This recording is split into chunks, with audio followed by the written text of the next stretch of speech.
د کابل نړېوال کرکټ کمپلکس د جوړېدو چارې رسماً پیل شوې.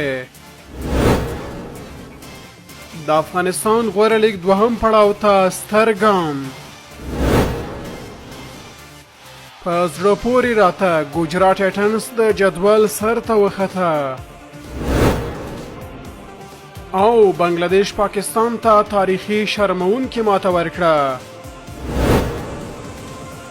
پرون د کابل ښار لوخیلو سیمه کې د کابل نړېوال کرکټ کمپلکس د سترې ورزشي پروژې رغنیزې چارې په رسمي ډول پیل شوې. دغه کمپلکس به په شپږ اتیا جریبه ځمکه جوړ شي او د شاوخوا 40 زره نندارچیانو د ځایولو ظرفیت به ولري. په دې ستره پروژه کې به عمومي او فرعي لوبغالي، عصري اکاډمۍ، د شپنیو سیالیو څراغونه، د رسنیو خونې، جومات، میلمستون او د لوبغاړو لپاره ځانګړې اسانتیاوې شاملې وي. د پرانیستي په مراسمو کې د اسلامي امارت چارواکو، د افغانستان کرکټ بورډ مشرتابه او د رسنیو استازو ګډون کړی و. چارواکو ویلي دا پروژه به د افغانستان د کرکټ د پرمختګ او نړیوالو سیالیو لپاره مهم ګام ثابت شي. افغان کرکټ بورډ اعلان کړی چې د افغانستان شل اوریزه غوره لیګ د دویم پړاو لپاره د 15 لوبډلو د پلور بهیر به د مې میاشتې په 15مه نیټه پیل شي. د معلوماتو له مخې دغه لړۍ به د جون تر 13مې نیټې پورې دوام وکړي او پکې به افغان او نړیوال پانګوال، سوداګر او د کرکټ اړوند شرکتونه ګډون ولري. بورډ ویلي د داوطلبۍ لومړنی پړاو به په متحده عرب اماراتو کې ترسره شي او موخه یې دا ده چې افغان لیګ نړیوالو معیارونو ته نور هم نږدې شي. د افغانستان کرکټ بورډ مشر میرویس اشرف ویلي افغان لوبغاړي د نړۍ په سترو لیګونو کې ځانګړی نوم لري او دغه لیګ به د افغانستان د استعدادونو د لا ځلېدو مهم فرصت اوسي. ټاکل شوی په دې لیګ کې د کابل، کندهار، بلخ، پکتیا او ننګرهار په نوم 15 لوبډلې برخه ولري.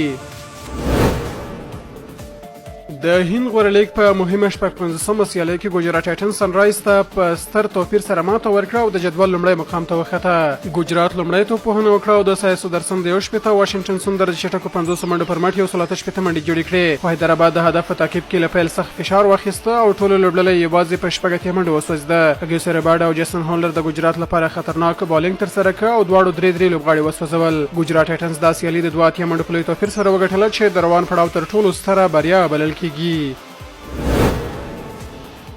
او وروسته دا چې د بنګله کرکټ ملي لوبډلې په داکا ټیسټ لوبه کې پاکستان ته د 4 منډو په ستر توپیر سره ماته ورکړه او له دې سره پر پاکستان دریمه پرلپسې بریا هم خپله کړه. د پاکستان دویمه پاڼۍ د ناهید رانا د اور په څیر چټک بالینګ پر وړاندې ونړېده چې نوموړي یوازې 40 منډو بدل کې 15 لوبغاړي وسوځول او د پاکستان پیاوړې توپوهنه یې ګډه وډه کړه. پاکستان د 288 منډو هدف په تعقیب کې یوازې 163 منډې وکړې او ټول لوبغاړي وسوځېدل. بنګله له دې بریا سره یو ځل بیا وښوده چې اوس پاکستان ته په ټیسټ کرکټ کې ستر سرخوږی